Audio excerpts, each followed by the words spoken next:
Hello parents, welcome to the part 2 of treating constipation in children. Part 2 में हम discuss करेंगे about toilet training.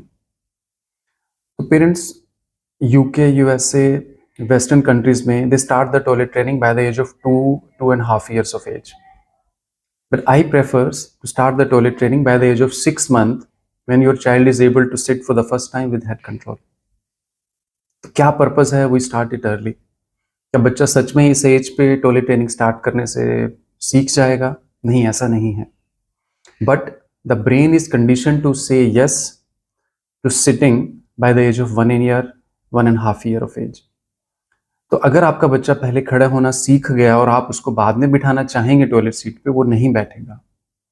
अगर आपको 6 महीने की एज पे उसकी ट्रेनिंग स्टार्ट करते हैं and you let him sit between your feet और on the small toilet seat जिसमें उसके नीज बेंड हो जाएं और हिप जॉइंट से थोड़ा ऊपर चले जाएं, तो उसके ब्रेन की कंडीशनिंग हो जाती है and he never says no to sitting.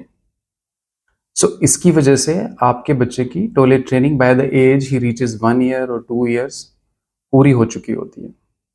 अगर आप 2-2.5 साल की एज पे शुरू करेंगे तो your child would be already suffering from constipation, stomach pain, irritation, loss of appetite and so many other problems. तो ये बड़ा जरूरी है आप टॉयलेट ट्रेनिंग अर्ली स्टार्ट करें. Early training is for conditioning, not for training initially, but with time, within few months, 6 months, by the age of 1 year, most of the kids, they are able to sit and pass the stool, and I have hundreds of examples of this. मेरे पास ऐसी families भी हैं मेरे साथ जिनका पहला बच्चा जो 3 साल या 5 साल तक का भी है खड़े होकर स्टूल पास करता है आज भी, और उनका सेकंड बच्चा जो कि 1 साल या 1.5 साल का है is already toilet trained and they are happy. So we start baby-led weaning at early age. We start toilet training at early age so that your baby is independent, healthy and happy by the time he reaches 2 years of age. Take care.